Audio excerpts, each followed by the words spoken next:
Thank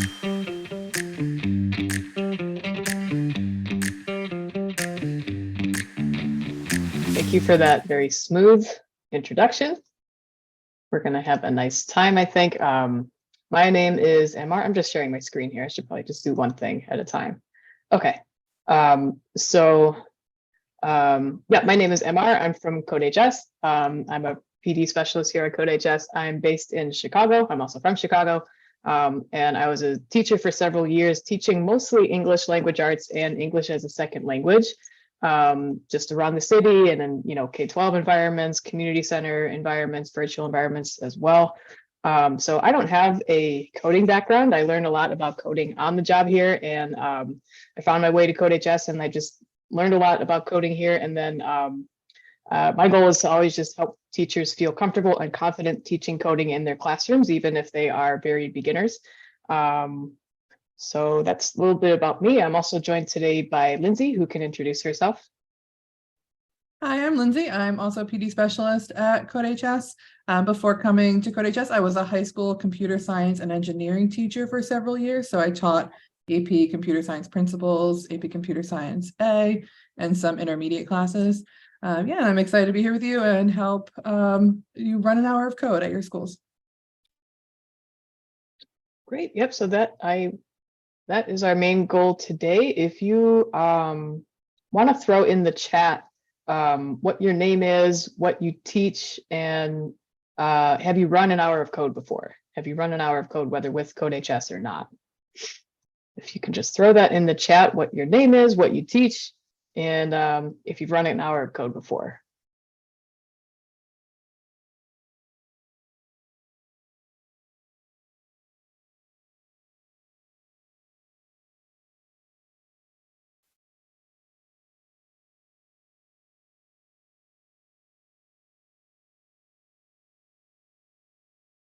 ELA and tech code. Okay, running an hour of code K through 8. Oh, that's a big it's a big age range. That's awesome. We got 7th grade ELA and social studies and some work with hour of code. Awesome, cool. Resource, but not for several years. Okay, awesome. So we got a few different backgrounds here. We love it.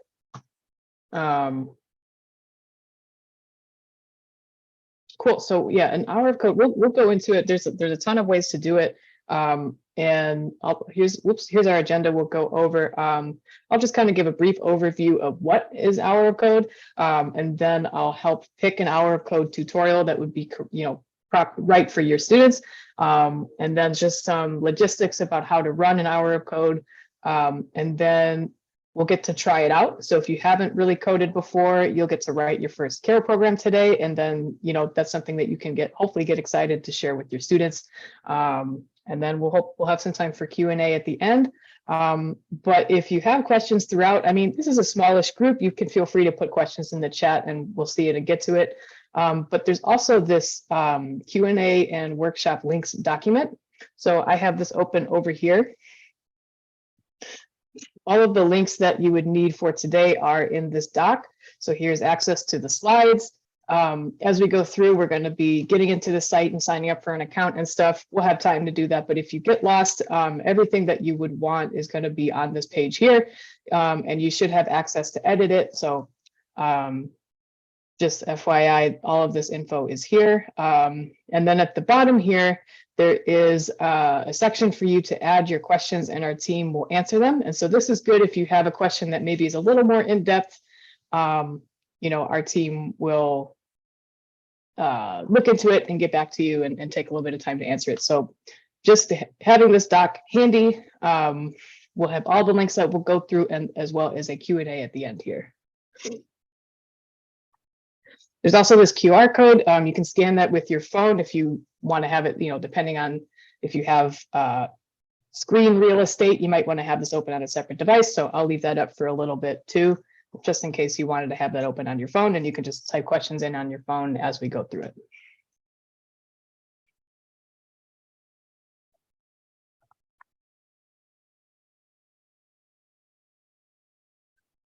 Cool. And if you don't have a CodeHS account, go ahead and sign up for a free one at codehs.com/signup. our session today is going to use features from the site, so it will be good to have an account and be logged into CodeHS for those. So if you go to codehs.com/sign up, you'll choose the teacher account and then fill in some information. I'm already signed in, so it won't let me do it, but you'll just fill in some basic info and then you'll have your teacher account.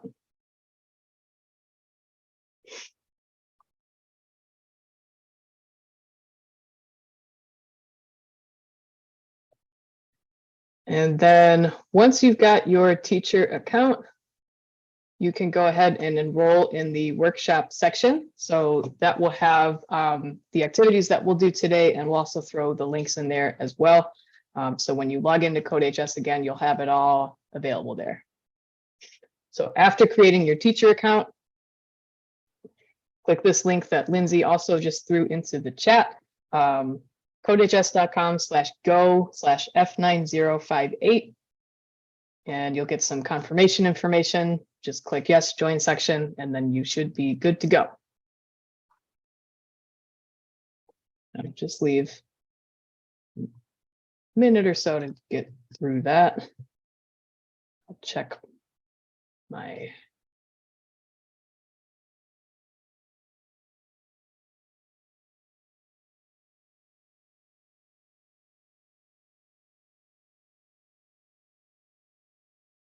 okay.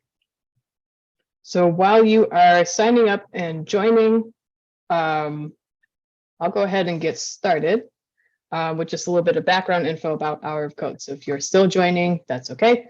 I'll go ahead and just dive into a little bit of an overview so you can listen along.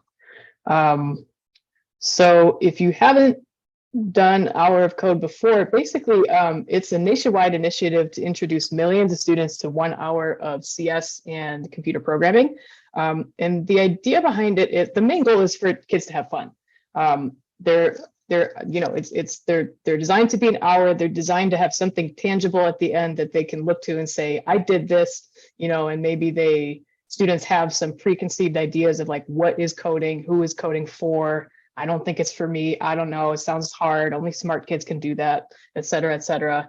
And the point of Hour of Code is to get kids exposed to it and, hopefully get them excited about computer science and have them feel like this is something that I can do. This is something that relates to me and my interests. And, hopefully down the line, encourage them to sign up for a CS course if it's offered to them at their school or at a high school in the future if they're on the younger end.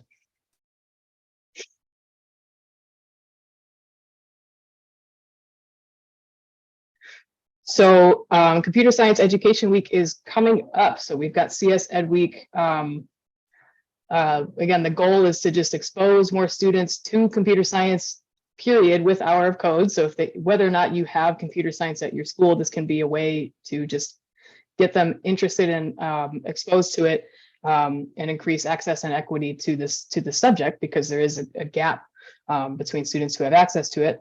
So it's just a quick way to get them introduced to it. And in general, it's held, the CS Ed Week is held in December, the week of Grace Hopper's birthday, December 9th. So this week, this year, it is December 5th through 11th, 2022.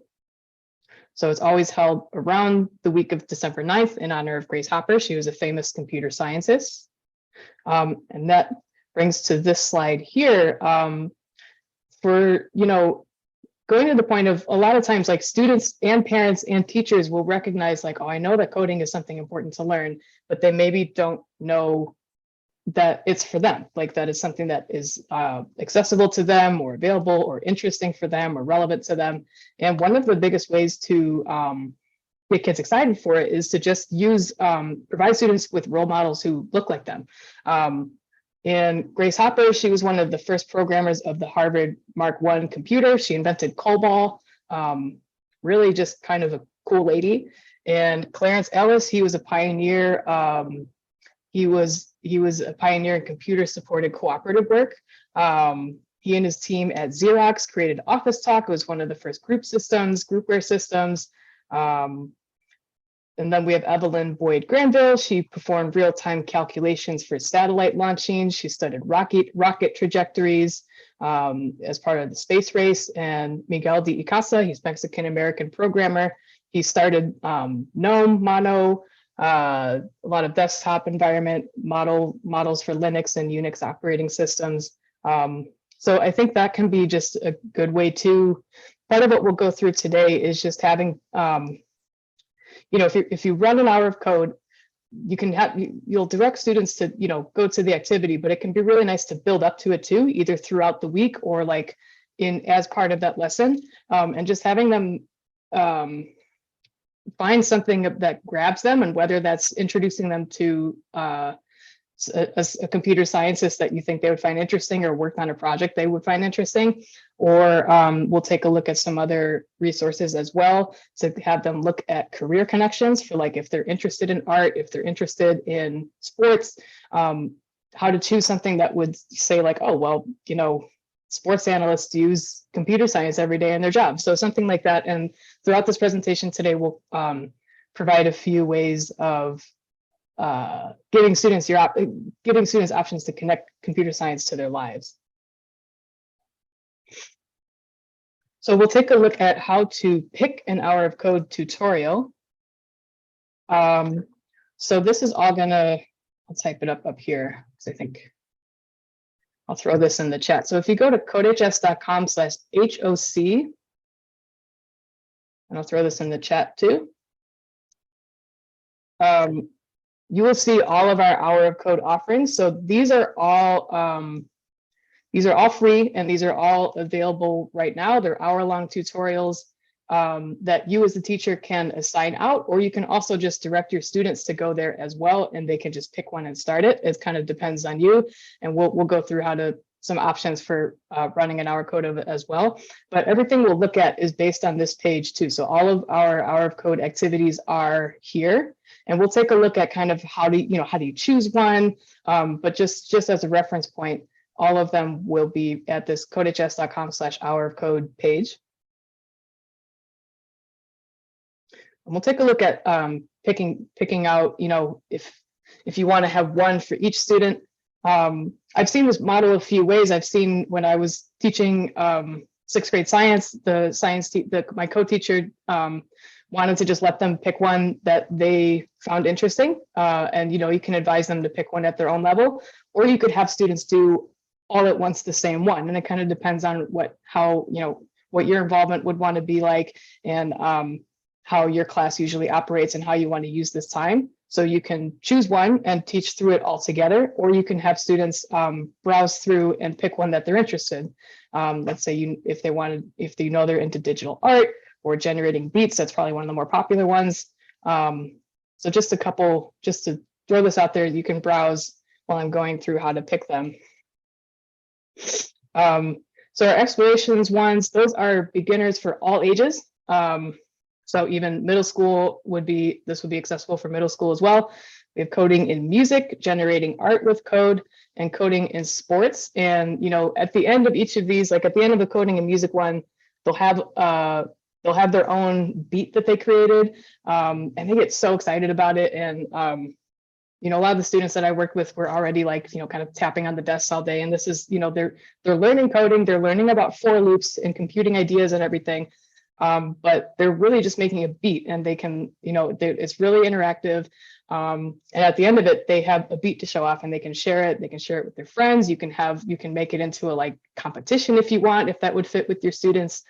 Not everyone wants to have that kind of competition, but sometimes that's a way to get kids excited about it. But at the very least, they'll walk away with it feeling like I did something, and they learned coding, and they see it there on the screen. It's like, wow, I coded that. That's cool. Same thing with art. There's a memes generation hour of code, and at the end of it, they've basically built a meme generating program, and who doesn't love that? The coding and sports one, at the end of it, they'll have coded a soccer game that they can share with their friends and play. So especially the ones that are targeted or available to younger audiences as well, like middle school age, they'll walk away with something just very, very tangible and fun for them. And at the same time, they've learned these coding concepts and feel like, I think when people first see code for the first time, they're like, it's like they can't read. It's like a completely new language, which it is. But once you start learning it, you're like, oh, okay, actually, I can learn this language. It's okay. So these are some great offerings for our beginners, all ages. Here's a few more. Our programming with Carol the dog, which we'll take a look at later today. Web design, where they'll walk away with a basic website they've created. We have Carol the dog in Spanish. Turtle graphics with Tracy the turtle. That's where Tracy draws shapes and it colors in. Digital art and pixels. Again, all of these are very interactive. They're guided through, so they're all condensed to be an hour where they'll learn something, but it's also they're supported through it. They're not thrown to the wolves or anything. They're kind of guided every step of the way. And each one of them has a lesson plan for teachers.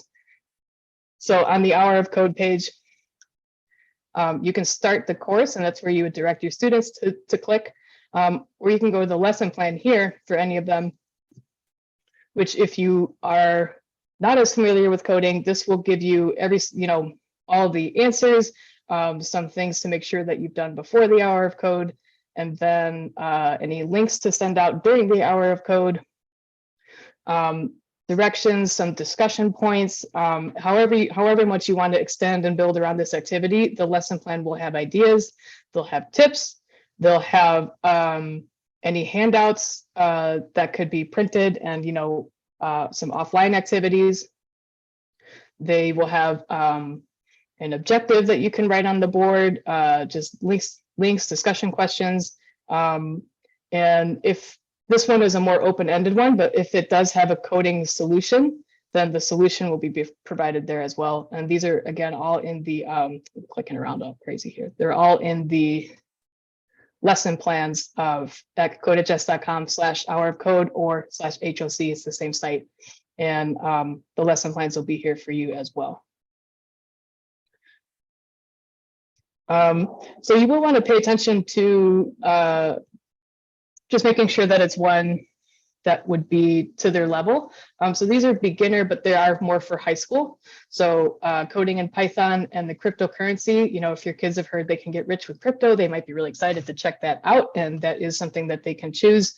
But it's beginner level. They don't need to have a coding experience, but they should, it is for, it's geared towards high school age students.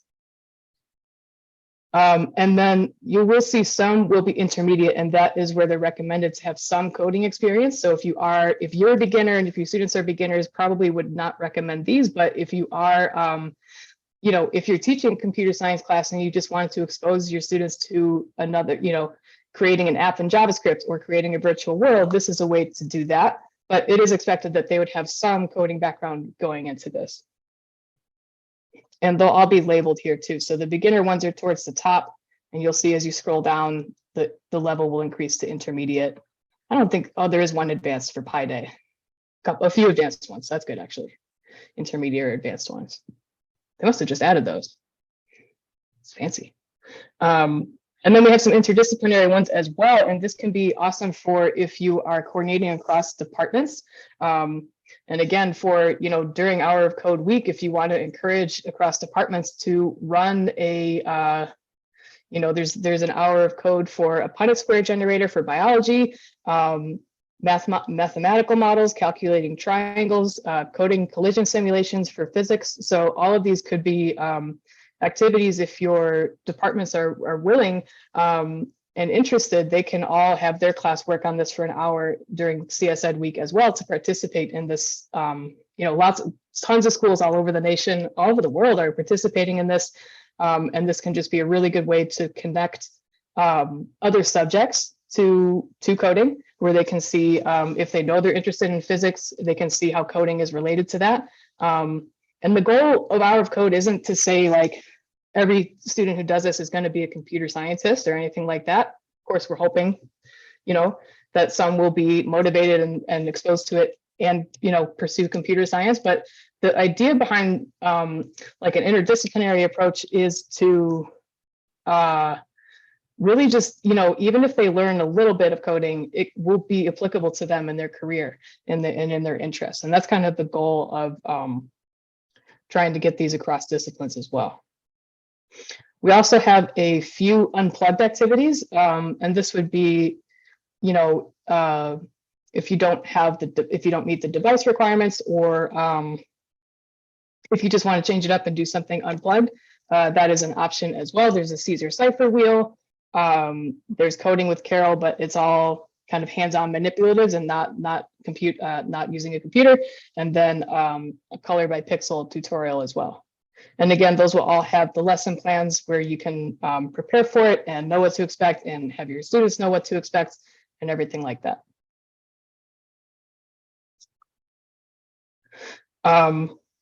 So again, here is the Hour of Code link. So they both go to the same place. The link that I put in the chat a minute ago is still there. CodeHS.com/HOC or CodeHS.com/Hour of Code. And that'll take you to that page with all of the activities that your students can either just dive right in and start, or you can prepare as a lesson. We'll go into that a little more as well. Any questions so far? I've got my eye on the chat and I don't see any coming in, but if anyone has any questions, definitely.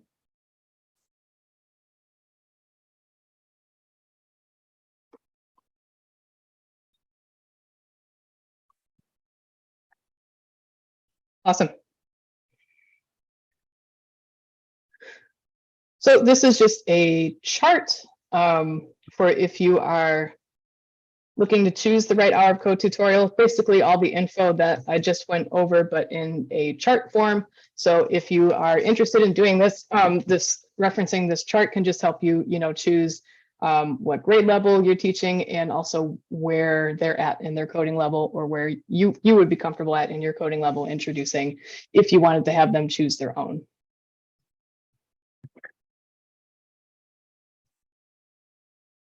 Cool. So there's a few ways this can be implemented too. Just if you're looking for ideas of how to make this happen in your classroom or in your school. Level one would be the teacher leads an hour of code with their classes. And this can be whether you're a computer science teacher or not. You can introduce a new language, try a new type of project. It's a great chance to just introduce it to your students, and with just a little bit of prep using the lesson plan, you can run the hour of code and have them just be complete, introduced to it, and see how it would, and they'll walk away with it with something they've produced. Level two would be you can host an hour of code for a wider, like a department-wide hour of code for math, science, or social studies departments. This is great. This is kind of a slightly bigger endeavor, but that would be for students who are not currently CS students. This might be, during an advisory period, or you could, potentially introduce hundreds of students to CS in 1 hour if it's coordinated across departments. And the third would be a school-wide hour of code event. So over the years, at CodeHS, we've seen some pretty unique implementations of this. We've seen schools bring in industry experts. They've hosted school-wide assemblies or hackathons, or an after-school parent night. And any scale of these would be a step towards getting kids involved and excited about coding. But it's really up to you, how much you would want to, how big of an event you would want to make this to be. So let's take a look at just running an hour of code, like logistically, and how that looks.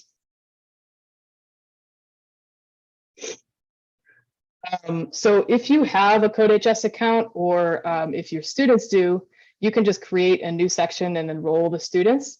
So now that you've signed up for a CodeHS account, you can, from the hour of code page, you can just assign it to your students.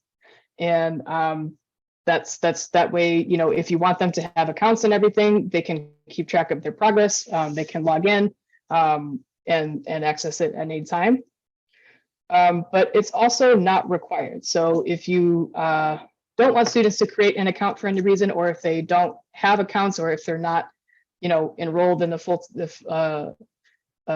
computer science course, they can just go to codehs.com/hour of code. They don't need to create accounts, and they can just click start course. or if you are all doing the same tutorial, they'll all have links within the lesson plan. So I'll go, for example, in any of the lesson plans, they'll have the link that'll just be the direct link. So if you want all of your students to be working on the Pixels one, you can just send this link to all of them and they'll start the course that way. And they don't need accounts for that. The only drawback there is they wouldn't be able to access it later. They would have to, in order for their work to save, they would need to create an account. But, for whatever reason, you can't have students create accounts, or you just, they're not ready for signing up for that. You can totally do it without having them sign up for accounts.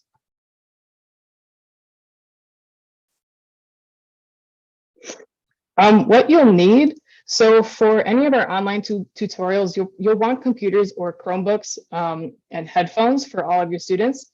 If you don't have enough computers for every student to have their own, you can pair students up. I think especially for something like the Beats one, I think would be pretty cool to pair students up if they wanted to pair with each other. And if it's possible, you might consider having an extra set of headphones or extra computer on hand in case the student forgets or if something isn't working.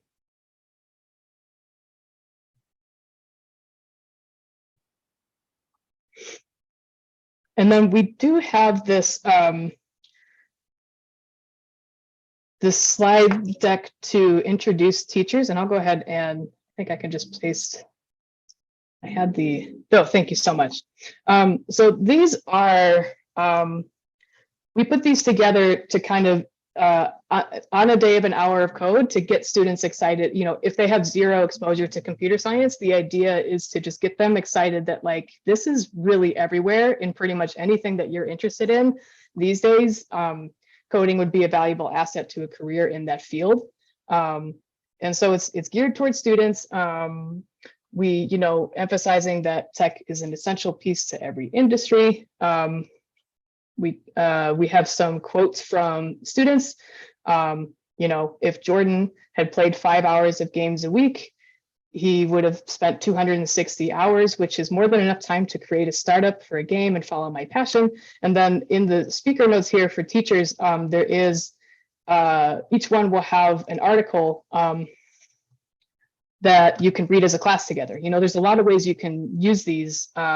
We put them together to try to give as many options for teachers as you can. But so for each of these student quotes, there will be kind of a student interview where they can, students can read about other students' journeys through computer science and how they discovered it was relevant to their interests. And I think we definitely see gaming as a huge point where kids are like, oh, you need to know how to code to make games. And I definitely want to make games. And it's true, learning coding can definitely be an asset to a career in gaming. And if that's a way that you think would hook your students, this is definitely one angle to do it.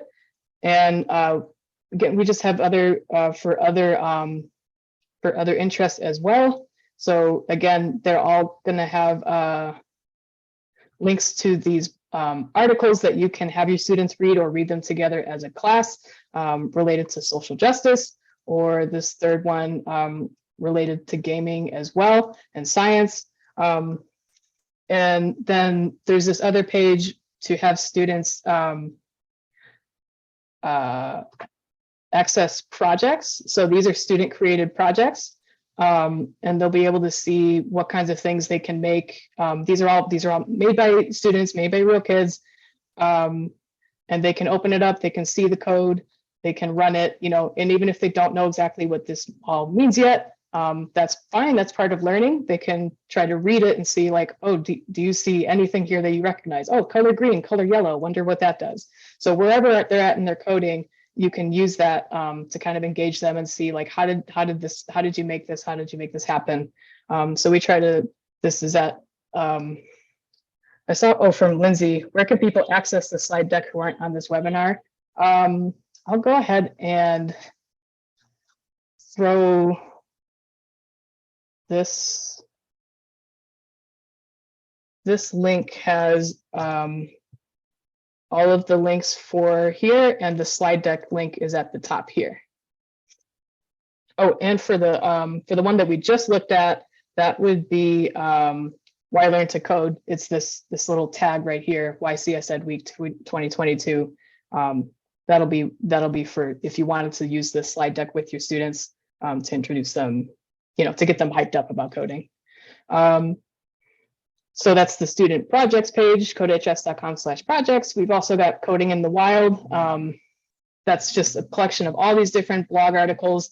The Career Center is one of our new launches.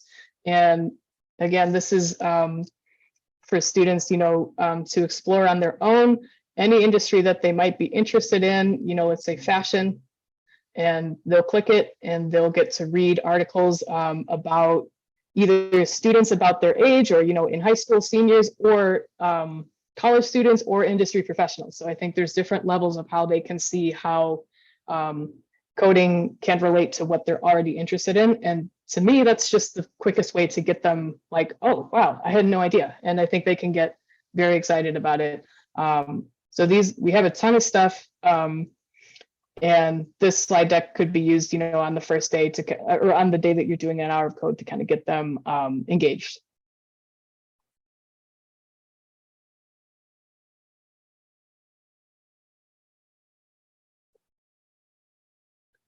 So again, this was just to highlight the hour of code. Each activity does have a full teacher guide.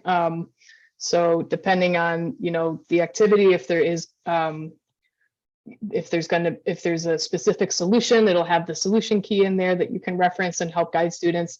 And it should hopefully give everything you need to feel comfortable. And that's going to be at the main hour of code page, and then the lesson plan will have all of the teacher notes as well. Just some general tips and tricks. You want to allow students to work at their own pace. You want to give at least 45 minutes to complete the tutorial, and ask them problem-solving questions. And you want to encourage them to collaborate with their peers. So this is supposed to be fun. And again, especially a lot of them where they're going to be making a game or they're going to be making a music beat. It can be really fun to get them working with each other. And that's the goal here. You can definitely pause for full class lessons and full class discussion, and include some time to share out too, because they might create something that's like really cool and they surprise themselves with how like fun it was and how much they got done in just that hour. So building in some time to share it out is a good idea as well.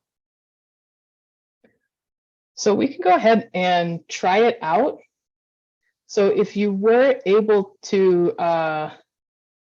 join the section, which looks like some people did, but we can also, I'll just go through it up here too. So if you are, thank you, Lindsay. So if you are able to enroll in the section, I'll be able to send a direct link. But you can also, the one we're going to be working through, if you wanted to just go, I'll send it this way too. We're going to be working through this first 1 hour of code programming with Carol. So I'm going to go to the lesson plan and just hit codehs.com/HOC Carol. And then whether or not you're able to get finished signed up with your account, you can navigate here and begin the tutorial. So I'm going to teach through it.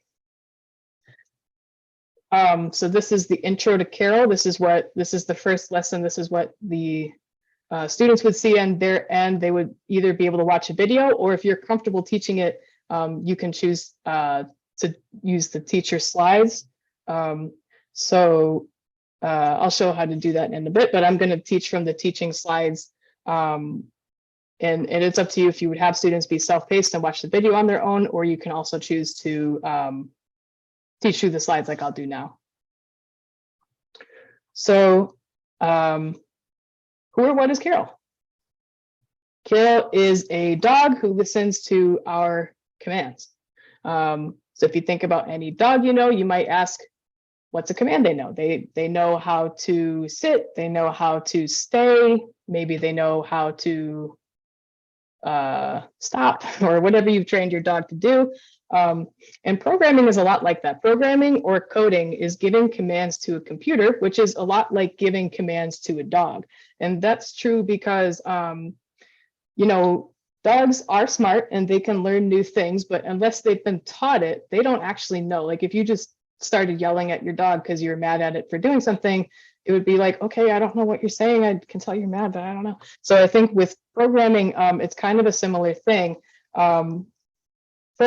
have this, a lot of people come into it with this, understanding that computers are so smart and they can just do anything that we want them to. And it's like, they're actually pretty rigid. They don't know, they only know stuff because we teach it. So it's a lot, if you think about it like a dog, it's a lot in the same way. They only know the tricks that we teach them. So here's what we can do with Carol. Carol has a few things she knows how to do. We can move around the world and we can put down tennis balls. So Carol's world is a grid world. She can, let's see what she can do specifically. So she knows a few things she can do. She can move, Carol can move. Carol can turn left. Carol can put a ball, and Carol can take a ball. So there's Carol moving. Carol can turn left, which turns Carol 90 degrees to the left. Carol can put a ball, which puts down a tennis ball, and then she can take that ball right back. So let's take a look at how the commands are structured. So there's no spaces in the command. So it's move, open parentheses, close parentheses, semicolon. There's no spaces.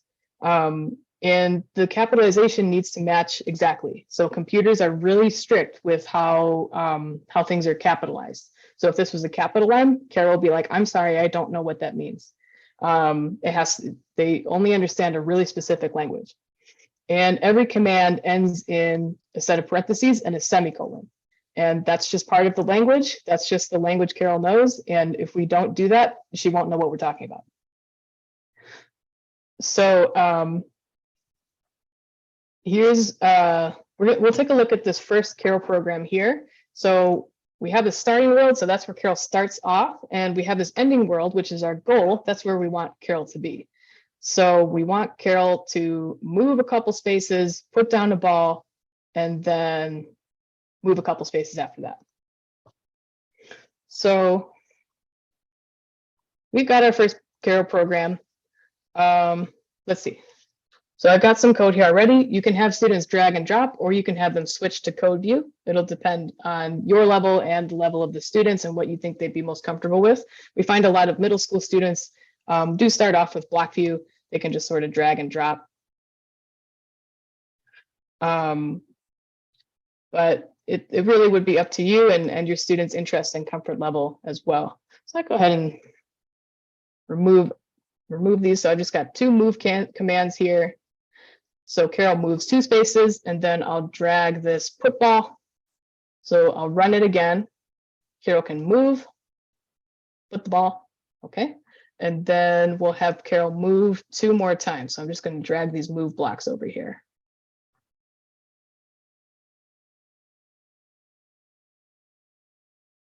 Awesome.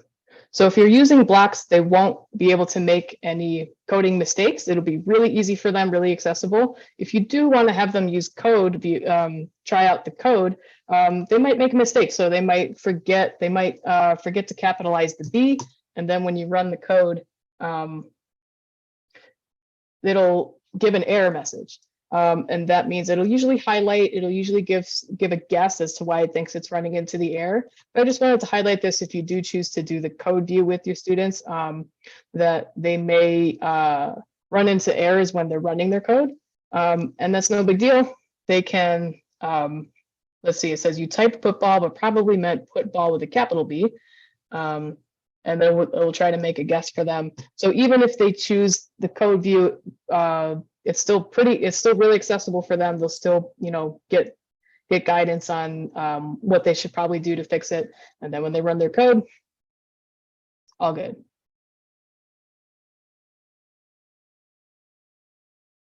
Cool. So go ahead and write your first program. So I'll go ahead and go back to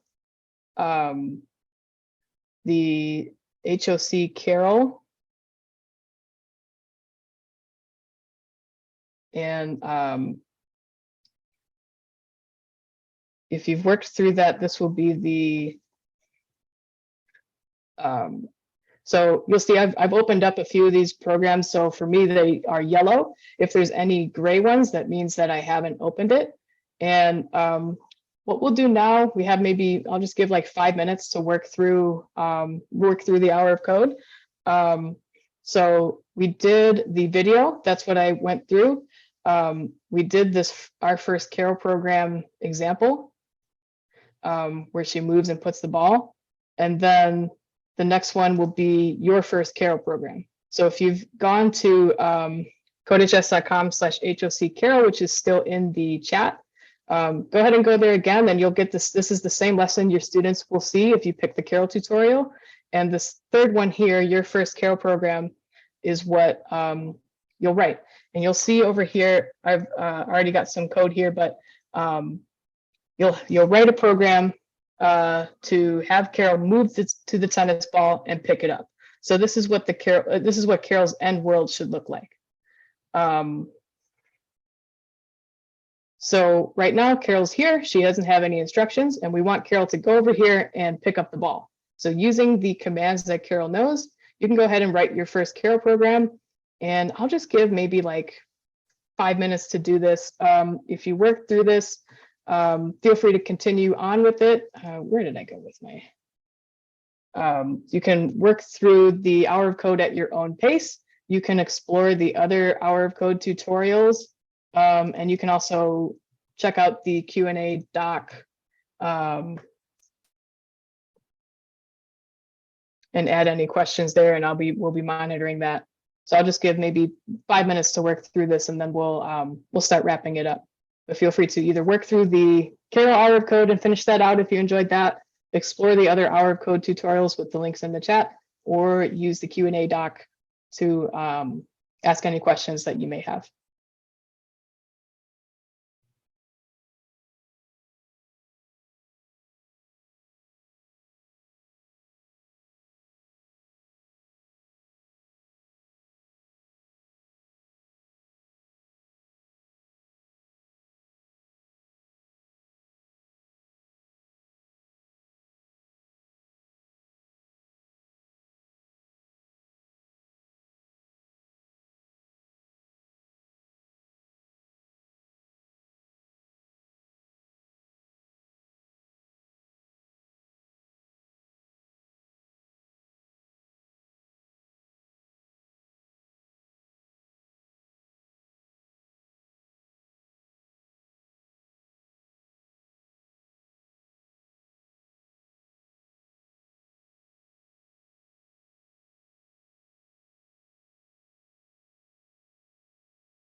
Cool. So we have a question from Lisa, if they can see the goal while writing the program. It's an awesome question.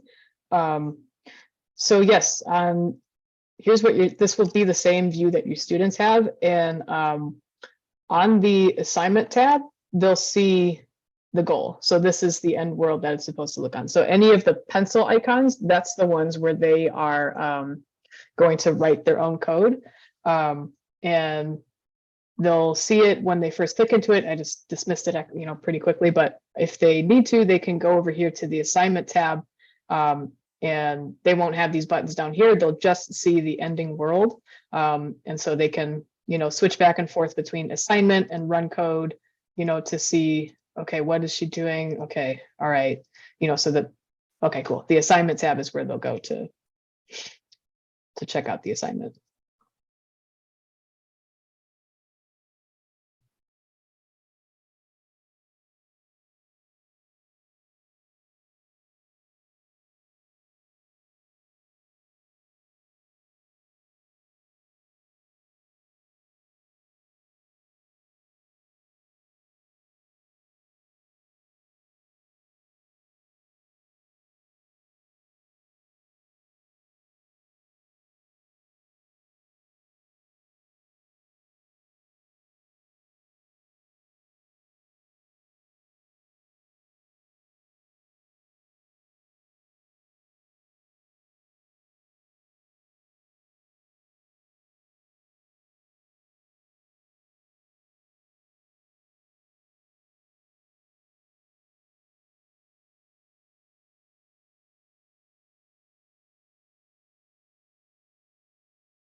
We'll give maybe like 30 seconds to wrap up what you're doing, and then I will give some more resources for you.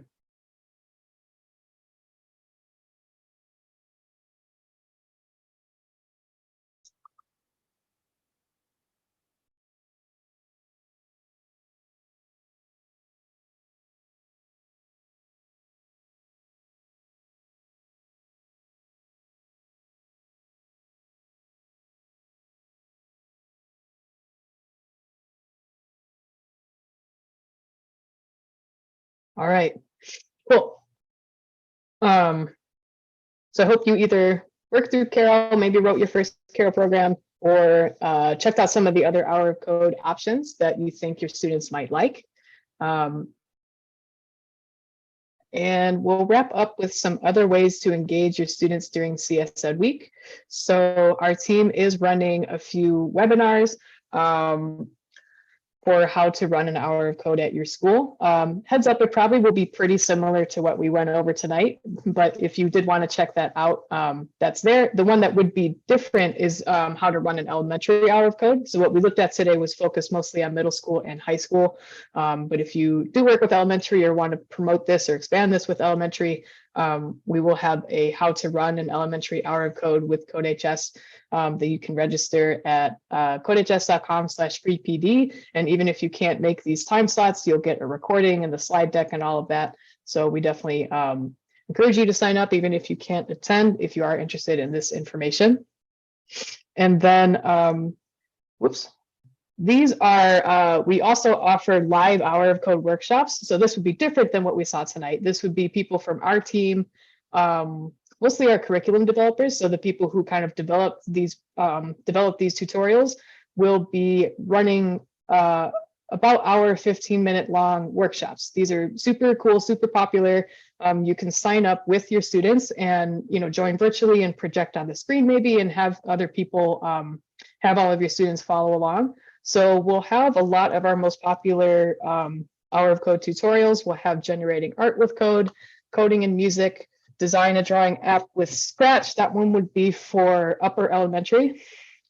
Creating virtual worlds, turtle graphics with Tracy the Turtle, and then programming a story in Scratch Junior. That would probably be best for lower elementary, and the other ones would be best for pretty much any grade level, beginner friendly, all of it. And again, these are live hour of code workshops that you could attend with your students, hosted by the CodeHS team. So you'll sign up here, codehs.com/hour of code 2022. That'll give you some more information, a little bit of logistical information. And if you sign up there, you can join on that day with your class. It'll be with our curriculum developers, and then usually there'll be someone there too to just talk about career options in that track. They're really popular. They're pretty, the kids get really into it. So that is also an option if you aren't quite comfortable, or if you are, but you maybe know another teacher who isn't quite comfortable running their own hour of code. Definitely join us for one of our virtual hour of codes at these times. So that's an option as well. And then in general, as you're navigating CodeHS, our support team is super, super great. Our team can help you with getting started, choosing a course, choosing an hour of code tutorial, debugging something if you get stuck. If you do want to enroll students and browse our other courses and everything, they can help with all of that. So that would be at codehs.com/support for any questions that you have. Or as you're logged in from your teacher page, you'll see the support link over here as well. Or as you're navigating CodeHS, you'll also see this blue chat box. Definitely recommend this as a way to get in touch with our team. They're super friendly and knowledgeable, and will help you. They can help you day of, and they can help you as you prepare, and any questions you have navigating the site as well. And then to wrap up, I have this attendance link. This doesn't put you on any kind of list or anything. This is just for our records. You just click this one time to confirm your attendance. It'll just have a little pop-up that says like, thank you for attending, and that means you did it. That's for our records. That helps us out, and you'll get a certificate mailed to you, although you will also have one coming from IDEA. So they're separate, but just this for our records. And then we also have this feedback survey. We would love if you filled this out. Let us know how this was for you today. There will be an option to select the November 16th Wednesday webinar. Just give us any feedback on how this went, or how this could have been better, or how this, changed your life, if that was the case. But in general, thank you for coming. Just give a few minutes to fill out those surveys, and then Lindsay just put in the IDEA Illinois link as well. So yeah, we'll be here for a few more minutes to answer any questions, but that's all I've got for today. And yeah, I'll hang out for a few more minutes, and thank you so much for coming.